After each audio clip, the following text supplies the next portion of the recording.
கட்சியை சேர்ந்த பெண்களை அவதூறா பேசுறாங்கன்னு சொல்லிட்டு டிஜிபி அலுவலகத்துல புகார் கொடுத்திருக்காரு பொன்ராஜுக்கு எதிராக. ஏன்னா நல்ல விஷயங்க, நான் வாரே வா அப்படின்னு போட்டேன்.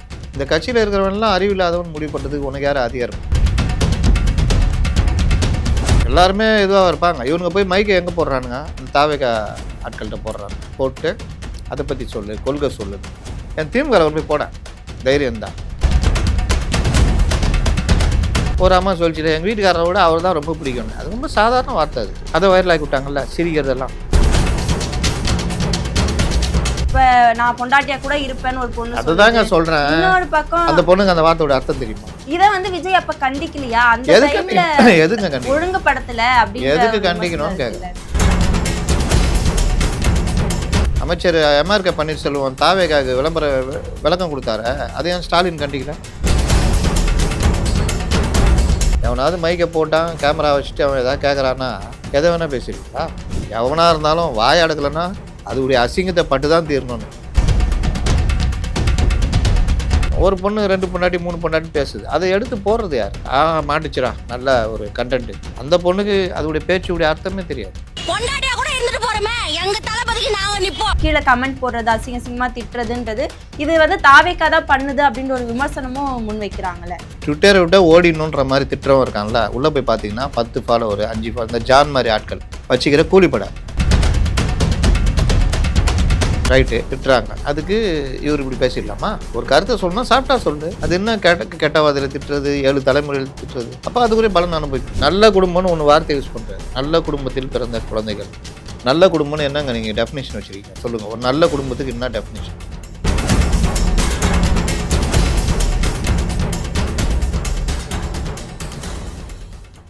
Cloud7 வாய்ஸ் நேயர்களுக்கு வணக்கம். இன்றைய நேர்காணலில் நம்மோடு இணைந்திருக்கிறார் ஊடகவியலாளர் முத்தலிஃப். வணக்கம் சார். வணக்கம். மக்கள் பிரச்சனைக்காக ஒரு முன்ன இருந்து எதுவும் பேசுனாங்களா அப்படின்னு பார்த்தா அதுவே ஒரு பெரிய கேள்விக்குறியா இருக்கும். ஆனா இப்ப பெண்கள் என்னோட கட்சியை சேர்ந்த பெண்களை அவதூறா பேசுறாங்கன்னு சொல்லிட்டு டிஜிபி அலுவலகத்துல புகார் கொடுத்திருக்காரு பொன்ராஜுக்கு எதிராக. அதை எப்படி பாக்குறீங்க சார்? ஏன்னா நல்ல விஷயங்க, நான் வாரே வா அப்படின்னு போட்டேன். அதாவது இவர் இந்த ஒரு பெரிய இஷ்யூ, இது பெரிய இஷ்யூ ஆக்கணும். ஏன்னா நான் சமீப காலமாக பார்க்குறேன், பத்திரிகையாளர்கள், அரசியலாளர்கள், அரசியல் விமர்சகர்கள், அதாக இருந்தவர், இதாக இருந்தவர், முன்னாள் போஸ்ட்மேன், முன்னாள் பஸ் டிரைவர், இந்த மாதிரிலாம் டிவி மீடியாவில் உட்காந்துக்கிட்டு ஆளுங்கட்சிக்கு ஆதரவாக பேசுகிற ஏற்பாடு. அது பேசிக்கோங்க, உங்கள் உரிமை. எதிர்கட்சியை விமர்சனம் பண்ணுங்கள், உங்கள் உரிமை. ஆனால் இந்த கட்சியில் இருக்கிறவன்லாம் அறிவில்லாதவன் முடிவு பண்ணுறதுக்கு உனக்கு யார் அதிகாரம் கொடுத்தது? ஒரு பெரிய பத்திரிகையாளர் அவங்கள அந்த வார்த்தை இருக்குல்ல, தற்கூறின்ற வார்த்தை, அதை சொல்லி திட்டுறாரு. இன்னொருத்தர் செருப்பால் அடி பண்ணுறாரு. இன்னும் அவனுக்கு இவ்வளோ கோபம்? ஏன் அவங்க அரசியல் கட்சி தான் நடத்துகிறாங்க, அதில் தப்பு இருந்தால் அதை விமர்சனம் பண்ணு. இன்னுமா உன் வீட்டு இது மாதிரி வேலைக்காரனை கூட பேச முடியாது. உன் பையனை பேசிடுவியா செருப்பால் அடிப்பேன்னு? நீ அடிப்ப தானே சொல்கிற, நான் அடிக்கிறேன் பாருன்னு அடிச்சிடுவான். அப்போ ஒரு கட்சி தொண்டர்களை, தலைவர்களை இவர்களை பார்த்து இந்த மாதிரி வார்த்தைகளை பத்திரிகையாளர்கள் விடுறது அவங்க எந்த அளவுக்கு ஆணவ பொண்ணியோடு இருக்காங்க பாருங்கள். அதுக்கு தாவேகா மட்டும்தான் இலக்காகுது.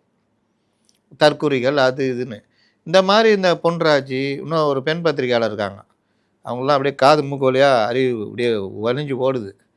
அதனால் அப்போ அவங்களாம் புத்தி சொல்லுங்கிறாங்க. இந்த புத்தியை திமுகலையோ மற்றவங்க சொல்லுன்னா உழப்ப கடுத்துருவேன் பார்க்குறியா அப்படின்ற மாதிரி. அப்போ இந்த மாதிரி சொன்னதுடைய விளைவு இப்படியே போய் என்ன ஆயிடுச்சுன்னா, அந்த ஒரு குழந்தை ஏதோ ஒன்று பேசியிருக்குது. எல்லாருமே இதுவாக இருப்பாங்க. இவனுங்க போய் மைக்கை எங்கே போடுறானுங்க? இந்த தாவேகா ஆட்கள்கிட்ட போடுறானுங்க. போட்டு அதை பற்றி சொல்லு, கொள்கை சொல்லுன்னு. என் திமுக போய் போட தைரியம் தான். ஒரு இளைஞரணி கூட்டம் நடக்குது, உங்கள் கொள்கை கட்சி கொள்கை சொன்னால் கிட்டவாயன் பலான்னு ஒன்று வைப்பான், இதுதான் கட்சி கொள்கை போடணுவான். உண்டா இல்லையா? இல்லை கொடுன்னு மைக்கை பிடின்னு போயிடுவான். அங்கே கேட்குறீங்களா, உங்கள் கட்சியில் கலைஞர் வந்தப்போ 50 தலைவர் இருந்தாங்களே, அவங்க பேர் சொல்லுன்னு கேட்க முடியாது. சொல்லுவானா இன்றைக்கி இருக்கிறவன்? சொல்ல மாட்டான்ல. இவங்க திமுக எப்போ ஆரம்பிச்சுன்னு கேட்டால் சொல்லுவாங்களா? திமுக வரலாறு சொல்லுங்கள். எந்தெந்த கட்சியிலேருந்து திமுக உருவாச்சு, முதல் தேர்தலில் எத்தனை ஓட்டு இது போட்டிட்டாங்களா? எதாவது கேட்டால் தெரியுமா? யாருக்காக இன்றைக்கி இருக்கிறவங்களுக்கு? உதயநிதிக்கே தெரியுமா? ஆனால் இங்கே இவங்கள்ட்ட கேட்குறது சின்ன பசங்க. அவன் ஏதோ சினிமா பார்த்துட்டு தலைவர்னு வர்றான். ஒரு 2-3 தேர்தலில் தெரிஞ்சு போகிறான். அவன்கிட்ட போய் உங்கள் கட்சி கொள்கையை சொல்லு. அவங்க தலைவருக்கே தெரியாது, புசிக்கு தெரியுமா? அவன்கிட்ட போய் கேட்குறது, அதை வீடியோ வைக்கிறது. அதில் இந்த பசங்களுக்கு சில பேர் பார்த்துருக்கீங்களா, தளபதி அவன் என்னன்னா ஒரு இதில் வைரல் ஆனவன பார்ப்பான் இன்னொருத்தன். இந்த மாதிரி பண்ணால் வைரல் ஆகிடுமான்ட்டு அவனும் தளபதி முறுக்கிறான் பாருங்க. இந்த கோயிலில் அந்த சாமி ஆடுவாங்க பார்த்துக்கிட்டா உடம்புலாம் முறுக்கிட்டு அந்த மாதிரிலாம் பண்ணிகிட்டு இருக்கிறான். ஏன்னா இதை நம்மளால் எடுத்து ரீல்ஸ் போட்டு அதில் காசு பார்க்குறானுங்க, இவன் அதில் ஃபேமஸ் ஆகுறான். அந்த மாதிரி சொன்னதில் ஒரு அம்மா சொல்லிச்சு, எங்கள் வீட்டுக்காரரை விட அவர் தான் ரொம்ப பிடிக்கும்னு. அது ரொம்ப சாதாரண வார்த்தை. அதை வைரல் ஆக்கி விட்டாங்கல்ல சிரிக்கிறதெல்லாம். ஆனா இன்னொரு பக்கம் தொடர்ந்து இப்ப நான் பொண்டாட்டியா கூட இருப்பேன்னு ஒரு பொண்ணு அதுதாங்க சொல்றேன். இன்னொரு பக்கம் அந்த பொண்ணுக்கு அந்த வார்த்தையோட அர்த்தம் தெரியுமா சொல்லுங்க? இத விஜய் அப்ப கண்டிக்கலையா? அந்த டைம்ல எதுங்க கண்டிக்கணும்? ஒழுங்குபடுத்தல அப்படின்னு எதுக்கு கண்டிக்கணும்னு கேக்குறேன். ஏங்க லட்சக்கணக்கான ரசிகர்கள்ல ஒரு சின்ன பொண்ணு அதோடைய அர்த்தம் தெரியாம சொல்லுது. அதுக்கு போயிட்டு விஜய் கண்டிக்கிற அளவுன்னு கேட்குறவன் எவ்வளோ பெரிய முட்டாளாக இருப்பான். இதை எதுங்க கண்டிக்கணும்? இதுக்கு மரியாதை கொடுத்தா நாளைக்கு இன்னொன்றுக்கு வருவான். அந்த இடத்துல அது சொன்னான், அதை நீ கண்டிச்சியான்னு கேட்பான். இவன் பொழப்ப தான். சிவாஜி கிருஷ்ணமூர்த்தி பேசுறதை ஏன் ஸ்டாலின் கண்டிக்கல சொல்லுங்க? அமைச்சர் எம்ஆர்கே பன்னீர்செல்வம் தாவேக்காக விளக்கம் கொடுத்தாரு, அதை ஏன் ஸ்டாலின் கண்டிக்கல? அமைச்சர் பேசினாருங்க, கண்டிச்சார் அவரு? அது ஏதோ ஒரு பொண்ணு, ஏதோ ஒரு மூலையில் ஒரு சின்ன குழந்தை, அதுக்கு என்ன தெரியும்? அதுக்கு ஏதோ பேசிச்சு. அதை எடுத்துக்கிட்டு இவருக்கு அவ்வளோ கோபம். அந்த வார்த்தைலாம் சரியாங்க? இன்னொன்று பொதுமைப்படுத்தக்கூடாது. பொதுமைப்படுத்தினால் மாட்டிக்குவீங்க. எஸ்வி சேகர் பொதுமைப்படுத்தினார். பெண் பத்திரிகையாளர்கள்லாம் அவர்களுடைய பதவி உயர்வுக்காக அப்படி இப்படின்னு பேசினார். கேஸ் போச்சு, கோர்ட்டில் வச்சு செஞ்சு விட்டாங்க. உள்ளே போக வேண்டியது கெஞ்சி கூத்தாடி அவருடைய லாபியை பயன்படுத்தி ஏதோ நிறுத்தி வச்சுக்கிறாரு. ஆனாலும் அவர் மன உளைச்சல் உண்டாக்கிச்சா இல்லையா? அந்த வழக்கு எவ்வளோ கெஞ்சிட்டார், பிரமாண பத்திரம் தாக்கல் பண்ணார். நான் அப்படி இல்லை இப்படி இல்லைன்னாரு. அந்த பெண் பத்திரிகையாளர் புகார் கொடுத்தவங்கள பல்டி அடிச்சாங்க. ஆனாலும் கோர்ட்டு, ஏன்னா அவங்களாம் ஒரே நிலை போயிட்டாங்க, அதனால் பல்டி அடிச்சிட்டாங்க. ஆனாலும் கோர்ட்டு சட்டம் இதுதான், நீ கொலை செஞ்ச வீட்டில் கொலை உண்ட ஒரு மனைவி இல்லைங்க அவர் பாவங்க அவரை விட்டுருக்குன்னு சொன்னால் விட்டுருமா சட்டம்? வச்சு செஞ்சு விட்டாங்க. பொன்ராஜும் பொதுமைப்படுத்துகிறார். உனக்கு என்ன அவ்வளோ கோபம்? நான் கேட்குறேன். பேசுகிறாங்க, அதுக்கு நீ ஏதாவது சொல்லு. இன்றைக்கி ஒன்று சொன்னார் தெரியுமா, இந்த மாதிரிலாம் பேசக்கூடாது, அதெல்லாம் சரியில்லை. அதை நேற்று சொல்லியிருக்க வேண்டியதானே? எவனாவது மைக்கை போட்டான், கேமரா வச்சுட்டு அவன் எதாவது கேட்குறான்னா எதை வேணால் பேசுகிறீங்களா? பேசுறதுக்கு ஒரு வரைமுறை இருக்குல்ல. இன்னொன்று யார் பேசுகிறீங்கன்னு ஒரு இது இருக்குல்ல. நீங்கள் யார்? உங்களை எந்த இடத்துல வச்சுருக்காங்க? அப்போ நீங்கள் அதுக்கெல்லாம் தகுதி இல்லாத ஆளுன்னு யாருங்க அவர்? மகாத்மா காந்தி இறந்த பிறகு இந்த நாடு, ஒரு மனிதர் இறந்தது தான் நாடே அழுதுச்சு, இந்தியாவே அழுதுச்சு. அப்துல் கலாம், கரெக்டா? நேரு மாமான்னு சொல்லுவோம். எதுக்குன்னா நேரு குழந்தைகளை அவ்வளோ நேசித்தார். எங்கே போனாலும் நேருவுக்கு பிறகு எங்கே போனாலும் குழந்தைகளை நேசித்தவர் அவர். அதனால தான் அந்த மேடையிலேயே அவர் உயிர் போச்சு, குழந்தைகளோடு பேசும்பொழுது. அப்படிப்பட்ட குழந்தைகளை நல்லா பார்த்துக்கணும். அந்த மாதிரி ஒரு குழந்தை தானுங்க இது. அதுக்கு பேசுறதுலாம் சொல்லிக் கொடுங்க. என்னங்க கட்சி நடத்துகிறீங்க, இந்த மாதிரிலாம் பேசுகிறாங்க, இதெல்லாம் கொஞ்சம் கரெக்ட் பண்ணுங்கள். ஊடகங்களும் இந்த மாதிரி விஷயங்களை பெருசாக ரீல்ஸ்னு போடாதீங்க, இதை ஆதரிக்காதீங்க அப்படின்னு பேசணும். ஒரு பொண்ணு 2 பொண்டாட்டி 3 பொண்டாட்டின்னு பேசுது, அதை எடுத்து போடுறது யார்? புரியுதா? மாட்டுச்சுரா, நல்ல ஒரு கண்டென்ட்டு போடு. யார் அது காசாக்குறது? அந்த பொண்ணுக்கு அதோடைய பேச்சுடைய அர்த்தமே தெரியாது. அதுக்கப்புறம் வருத்தம் தெரிவித்து இன்னொரு பக்கம் வீடியோ போட்டாங்க. அதுதான் சொல்கிறேன். அப்போ எல்லாம் திட்டிருப்பாங்கல்ல, திட்டினா பிறகு வருத்தம் தெரிவிக்கணும் வச்சு. அப்போ இந்த மாதிரி விஷயங்களை முதல்ல ஊடகங்களை கட்டுப்படுத்துகிற வேலை பண்ணணும். நீ அதுக்கு அறிவுரை சொல்லு. அப்துல் கலாமுக்கு ஆலோசகர்லாம் கிடையாது, அவர் உதவியாளராக இருந்தவர்.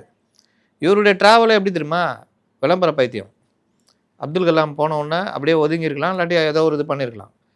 ரஜினிகாந்த் கட்சி ஆரம்பிக்கிறான்னு இவர் ரஜினி ரசிகரோட பெரிய ரசிகர். நாங்களே ரஜினி ரசிகர் கம்னுக்கிறோம். தலைவர் கட்சி ஆரம்பித்தா விளங்காதுன்னு தெரியும் எங்களுக்கு, விமர்சனம் பண்ணுக்கிறோம். இதே கேள்வி தான், என்ன இன்ஃப்ராஸ்ட்ரக்சர் வச்சுருக்க? எல்லாம் சுகர் பார்ட்டிங்க. இதை வச்சுக்கிட்டு நீ என்ன பண்ண முடியும் தலைவரை? இன்னொன்று உனக்கு கோவம் வந்ததுன்னா பட்டுன்னு முடிவெடுத்துருவேன். அதனால் வேலைக்கு ஆகாதுன்னா அதே மாதிரி தான் நடந்தது. டக் டக் டக்குன்னு முடிவெடுத்தார். அவருக்கு ரசிகர்கள் கடனாளி ஆகக்கூடாதுன்றது ஒரு நல்ல எண்ணமும் இருந்தது. கொரோனா அது இருந்தது, வேணான்ட்டார். அவர் முடிவெடுத்தால் முடிவை மாற்ற முடியாது. இவர் என்னமா அந்த கட்சி கொள்கை பரப்பு செயலாளர் மாதிரி பேசியிருந்தார், பார்த்தீங்களா? அந்த வீடியோலாம் போடுது பாருங்கள். ரஜினி கடையை முன்னோன்னே அடுத்து எங்கே கமல் இருக்கிறாருன்னு அங்கே போனார். அங்கே மாநில துணைத் தலைவர் அதை ஒன்று அங்கேயே ஓட்டியிருந்தார். கமல் கடை அப்படி இப்படி தள்ளாட ஆரம்பித்தோன்னா அங்கேருந்து வெளியே வந்து எங்கடா போகிறது, டிவியில் கூப்பிட்றாங்க. டிவியில் கூப்பிட்றாங்கன்னா யாருக்கு ஆதரவாக பேசுறது? திமுகவுக்கு ஆதரவாக பேசியிருந்தார். அதில் நீங்கள் என்ன பொசிஷனில் இருக்கீங்க, நீங்கள் என்ன விஷயத்த பேசணும்? இவ்வளோ நேரம் நான் பேசுனதில் நீ யாரையா அப்படி இப்படின்னு எதாவது பேசுகிறோமா நம்ம? இவர் பண்ணுறது சரியில்லை, இவர் இருந்த இடம் இதானே பேசுகிறோம். இவர் உக்காந்துக்கிட்டு எடப்பாடி பழனிசாமியை மரியாதை குறைவாக பேசினார், ஞாபகம் இருக்கா? இவருக்கும் கோவை சத்தியனுக்கும் முட்டிக்கிச்சு. இவரை மரியாதை குறைவாக கோவை சத்தியன் பேசினார். இவர் ஒன்று எகிர்னார். நீ அவ்வளோ பெரிய தலைவர், அவர் ஒரு கட்சியுடைய தலைவர், முன்னாள் முதலமைச்சர், உங்கள் இஷ்டத்துக்கு பேசுகிறீங்க அப்படி இப்படின்னு. அது வைரல் ஆச்சு தெரியுமா அந்த வீடியோ? அப்போ நம்மளுடைய அறிவு அந்தஸ்து இதெல்லாம் நம்ம நடத்தையில் தான் இருக்குது. அப்போ நீங்கள் வாயை வந்து யாகாவாராயினும் நாகாக்க காவாக்கால் சோகாப்பர் சொல்லிலுக்கு பட்டுன்னுவாங்க. எவனாக இருந்தாலும் வாய் அடக்கலைன்னா அதுடைய அசிங்கத்தை பட்டு தான் தீரணும்னு. இங்கே என்ன நடக்கும்னா, இவர் வாய் அடக்கலை, 3-4 தடவை அதை தன்னுடைய தவறை நியாயப்படுத்துகிறார் அந்த பேட்டியிலேயே. சார், ஆனால் இன்னொரு பக்கம் இப்போ தாவேக்காக்குள்ள இருந்து வெளியேறின பெண்களாக இருக்கட்டும், அவங்க மேலே ஒரு வன்மையான கீழே கமெண்ட் போடுறது, அசிங்கமா திட்டுறதுன்றது, இது வந்து தாவேக்கா தான் பண்ணுது அப்படின்ற ஒரு விமர்சனமும் முன் வைக்கிறாங்களே. வாரியர்ஸ் தான் இந்த மாதிரி பண்ணிட்டு இருக்காங்க. பெண்களுக்கு இப்போ என்ன கூட திட்டுறாங்க. 2 வகையான மனிதர்கள் இருக்காங்க. இப்போ நான் விஜய் கட்சி அந்த அரசியலை விமர்சிக்கும் பொழுது ரசிகர்களில் அரசியல் தெளிவுள்ளவன் 2 விதமாக இருப்பான், பதில் சொல்லுவான். ஒன்று கரெக்டுன்ற மாதிரி போயிடுவான், இன்னொருத்தன் இல்லாட்டி பாருங்கள் சார் நீங்கள் நினைக்கிற மாதிரி இல்லை அவர் வந்துன்னுவான். சில பேர் உணர்ச்சிவசப்பட்டு திட்டுவான், அது ரொம்ப கம்மி. ஆனால் கடுமையாக நான் ட்விட்டரை விட்ட ஓடிடணுன்ற மாதிரி திட்டுறவன் இருக்கான்ல, உள்ளே போய் பார்த்தீங்கன்னா 10 ஃபாலோவர் 5 ஃபாலோ, இந்த ஜான் மாதிரி ஆட்கள் வச்சுக்கிற கூலிப்படை, இல்லைன்னா தாவேகா பேரில் இயங்குகிற வேறு கட்சிகள் வச்சுருக்க கூலிப்படை, அதெல்லாம் கண்டுக்க கூடாது. இது ஒன்று. 2வது, எனக்கு தெரிஞ்சு விஜய் ரசிகர்கள் முன்ன இருந்த மாதிரிலாம் இல்லைங்க. முன்னெல்லாம் வேறு மாதிரி, இப்போல்லாம் அந்த மாதிரிலாம் கிடையாது. ஓரளவுக்கு இதுவாக தான் போகிறாங்க. அப்போ இந்த மாதிரி கூலிப்படையை வச்சு திட்டுறதுன்றது அது பார்த்தாலே தெரிஞ்சிடும் இது நடக்கும். பெண்களை யார் பொதுவெளியில் தரக்குறைவாக பேசினாலும் வழக்குன்னு வந்துச்சுன்னா அவன் வாழ்க்கையில் அவ்வளோ மன உளைச்சலை சந்திப்பான்.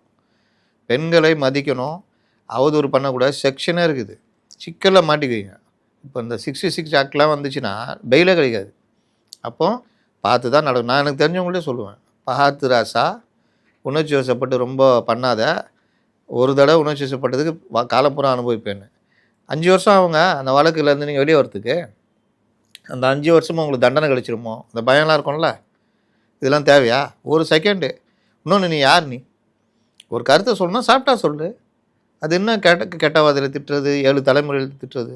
அப்போ அதுக்குரிய பலன் அனுபவிக்கணும்னு. அதனால் நீங்கள் டிவிக்கு வாரியர் சீரியஸு ரைட்டு திட்டுறாங்க, அதுக்கு இவர் இப்படி பேசிடலாமா அப்படின்ற ஒரு விமர்சனத்தையும் முன்வைக்கிறாங்க. அப்போ உங்க கட்சியை சேர்ந்தவங்களே இது பண்றாங்க, நீங்க அப்ப அதை குரல் கொடுக்கல, எதுவும் பண்ணல, உங்க கட்சியை சார்ந்தவங்க இல்லைங்க. அதான் சொல்றேன், அப்ப குரல் கொடுக்கல, அவங்க கட்சியை சேர்ந்தவங்க திட்டுறாங்க, அதுக்கு பொன்ராஜ் திட்டுறது கரெக்டுன்னு வச்சுக்கலாமா?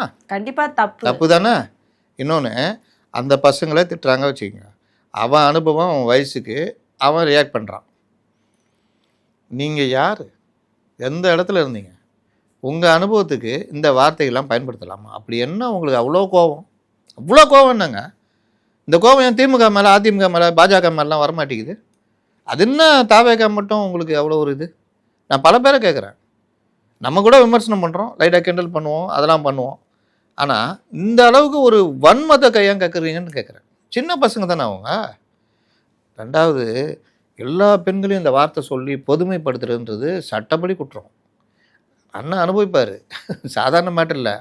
விஜய் புகார்னால நேஷனல் லெவலில் இது பிரச்சனை ஆயிருக்கு.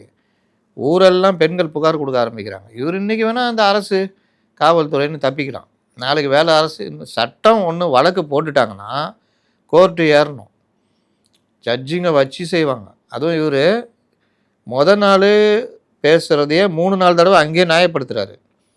நேற்று அதே ஆளுகள் அன்னைக்கு ஈவினிங்க ஏபிபி நாட்டில் பேசும்போது அந்த ரிப்போர்ட்டர் கேட்குறதுக்கெல்லாம் ஆமாம் அப்படி தான், நல்ல குடும்பம்னு ஒன்று வார்த்தை யூஸ் பண்ணுறாரு. நல்ல குடும்பத்தில் பிறந்த குழந்தைகள். நல்ல குடும்பம்னு என்னங்க நீங்கள் டெஃபினேஷன் வச்சுருக்கீங்க சொல்லுங்கள். ஒரு நல்ல குடும்பத்துக்கு என்ன டெஃபினேஷன் ஏதாவது இருக்கா? இல்லை சார். சரிங்க, நாசமாக போன குடும்பத்துலேருந்து ஒரு நல்லவன் வரமாட்டானா? நல்ல குடும்பத்துலேருந்து ஒருத்தர் நாசமாக போன வரமாட்டானா? அவர் நல்ல மனுஷனாக இருப்பார், எந்த வேலைக்கு போகிறது வர்றது தெரியாது, கரெக்டாக எல்லாத்தையும் இருப்பார். அவன் புள்ள பார்த்தா கஞ்சா அடிச்சுக்கிட்டு இல்லாதான் பண்ணுவான். அப்போ அந்த குடும்பத்தை என்ன சொல்லுவீங்க? ஒரு குடும்பம் அப்பாக்கார் குடிச்சிட்டு உளுந்து கிடப்பார், அம்மா தான் குடும்பத்தை காப்பாற்றும், அந்த புள்ள நல்லா படித்து ஒரு நல்ல லெவலுக்கு வரும். நான் பார்த்துருக்கேன் பல பேர். அப்போ இது இந்த குடும்பத்திலேருந்து ஒருத்தன் வந்தால் நான் அவனை அதை வச்சு பார்ப்பீங்களா? என்ன பார்வை உங்கள் பார்வை? அது என்ன நல்ல குடும்பம்? நீங்கள் என்ன குடும்பம்னு எப்படி நான் உங்களை வச்சு கணக்கு பண்ணுறது? எவ்வளோ பெரிய தப்பு அது. அப்போ எதை வச்சு நீங்கள் டெஃபைன் பண்ணுறீங்க? ஒன்று ஏழை பணக்காரன் அப்படி பார்க்குறீங்களா, இல்லை குடிசை பகுதியில் இருக்கிற மக்கள், பட்டியலின மக்கள், மேல் ஜாதி மக்கள்னு பார்க்குறீங்களா? எதை நீங்கள் நல்ல குடும்பம்னு சொல்கிறீங்க? எப்படி என்ன உங்களுடைய இது என்ன நல்ல குடும்பத்துக்கான டெஃபினேஷன் என்ன தெரியுதா? இவர் வார்த்தைகள்லாம் இவருக்கு என்னன்னு இவருக்கு தெரியவே இல்லை. நான் இன்னைக்கு போட்டேன், வார்த்தைகள் புறா வேகத்தில் போவோம் ராசா, 4 யானை கட்டி இழுத்தாலும் இழுக்க முடியாது. புருஷன் முன்னாடி சண்டையில் பட்டுன்னு வார்த்தை விட்ருவோம். அந்த அம்மா 20 வருஷத்துக்கு ஆபத்து வச்சுருக்கான். அது நான் இன்றைக்கி என்ன பேச்சு பேசினேன், பட்டுன்னு அந்த ஆளோட என்ன கம்பேர் பண்ணி பேசிட்டிய மனுஷனாயா நீ, உடுமா தெரியாமல் வந்துச்சு. 10 வருஷம் கழிச்சு மறுபடியும் சொல்லும், ஏன் தீயினார் சுட்டப்புன்னு உள்ளாரும் மாறாதே நாவினார் சுட்டவடு. ஒருத்தனை அடிச்சிட்டா கூட மறந்துடுவான். அந்த வார்த்தை இருக்குல்ல, அது ரொம்ப நீங்கள் அதுவும் இந்த காலத்தில் உங்களுக்கு சோஷியல் மீடியாவுக்கு தனி சட்டம்லாம் கொண்டு வந்துட்டாங்க. நீங்கள் பேசுகிறது மற்ற விஷயங்கள்லாம் ஞாபகம் இருக்குதா இல்லையா? சோஷியல் மீடியாவில் பேசி பொதுமைப்படுத்தி உள்ளே போனவங்கலாம். அப்போ பொதுமைப்படுத்தக்கூடாது. அந்த கட்சியில் இருக்க எல்லா பெண்களுமே அப்படின்னு அதுக்கு அன்றைக்கி ஈவினிங் ஃபோனோலையும் அதே பொதுமைப்படுத்துகிறாரு, மறுநாளும் அதை பொதுமைப்படுத்துகிறாரு. அதற்குரிய பலன் அனுபவிப்பார் அவர். எல்லாமே இப்போலாம் ஜட்ஜிங்கிட்ட கொண்டு போய் காமிச்சிடுறாங்க, சார் பாருங்கள் சார். நீங்கள் அங்கே போய் என்ன பண்ண முடியும்?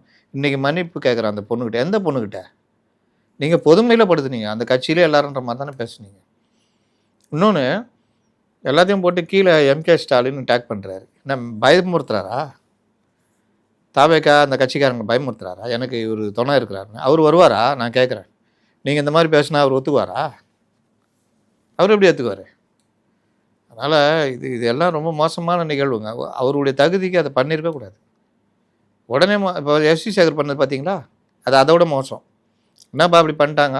இந்த பெண்களுக்கு எதிரான குற்றங்கள் நடக்கும்ல, முதல்ல நம்ம ஆளுங்க சொல்கிறது, நீ ஏமா அப்படி ட்ரெஸ் பண்ண, நீ அப்படி பண்ணுறதுனால தான் அவன் அப்படி பண்ணுறான், நீ ஏமா அந்த நேரத்துக்கு அங்கே போன, நீ ஏன் இந்த மாதிரி பண்ண, இதுதான் கேட்பேன். அந்த கோயம்புத்தூரில் ஒரு 3 பேர் சேர்ந்து ஒரு பொண்ணை பண்ணப்போ யாரோ ஒருத்தர் கேட்டாங்க, நீ ஏன் அந்த டைமுக்கு போனோன்னு யாரோ ஒரு தலைவர் யாரோ ஒருத்தர் கேட்டார். இதெல்லாம் குறுகிய பார்வை. ஏன் போகக்கூடாதா? பெண்கள் இப்படி தான் ட்ரெஸ் பண்ணணுன்னு தான் இருக்கா? ஆபாசமாக பண்ணுறது வேறு, சாதாரணமாக பண்ணுறதே நீ ஏன் அப்படி பண்ணுற? ஒரு காலத்தில் புடவை பாவாடை தாவணி தான் ஒழுக்கமான பெண்களுக்கு ட்ரெஸ்ஸுன்னு இருந்தது, கரெக்டா? இன்றைக்கி நம்ம கம்ஃபர்டபுள் என்ன ட்ரெஸ்ஸோ அதுதான். அப்போ நீங்கள் எதை முடிவு பண்ணுவீங்க? ஒவ்வொருத்தர் பார்வையில் தான் இருக்குது. ஒருத்தர் சொல்லுவாங்க, நீ வந்து பொண்ணுங்களை அப்படி இப்படிலாம் சொல்லாத, உன் பிள்ளைய பெண்களை எப்படி மதிக்கணும்னு சொல்லி வளர்த்து விடு, அதனால் அந்த பெண்கள் பாதுகாப்பாக இருப்பாங்க அப்படின்னு. அந்த பார்வை இருக்குல்ல, சினிமாவில் பல இதில் உருவாக்கி வச்சுட்டாங்க. ஒரு பொண்ணை துரத்துக்கிட்டே இருந்தால் லவ் பண்ணுன்ற தத்துவம் எங்கே வந்தது? சினிமாவில் தானே வந்தது. அதை நினச்சிட்டு இவன் பல பேர் துரத்தினே இருப்பான். வரலன்னு அந்த கோவத்தில் கத்தி வச்சு குத்தி கொண்டுவான். இதெல்லாம் நடக்குதா இல்லையா? அதனால் இந்த மாதிரி பார்வைகள் இதெல்லாம் ஒரு காலம் வேறு. இன்னைக்கு சிசிடிவி இருக்குது, நீங்கள் பேசுகிற வார்த்தை பதிவாகுது, வழக்குகள், அந்த அவன் சிக்கி ஜெயிலுக்கு போவான். அதான் போக்சோலாம் பார்த்தீங்களா? இப்போ முன்னெல்லாம் ஸ்கூல் பசங்களை ஏதாவது பண்ணால், ஒரு சின்ன ஒரு சேட்டை பண்ணால் கூட 2 அடி அடிச்சு தொத்தி விட்ருவாங்க. இப்போ அந்த வழக்காக போய் சொல்லி அந்த ஆய்வாளர் நடவடிக்கை எடுக்கலைன்னா அவர் மேலேயும் நடவடிக்கை வரும் போக்சோல. இந்த மாதிரி பல விஷயங்கள் இருக்குங்க. பல்வேறு அரசியல் தகவல்களை பகிர்ந்து கொண்டதுக்கு நன்றி சார்.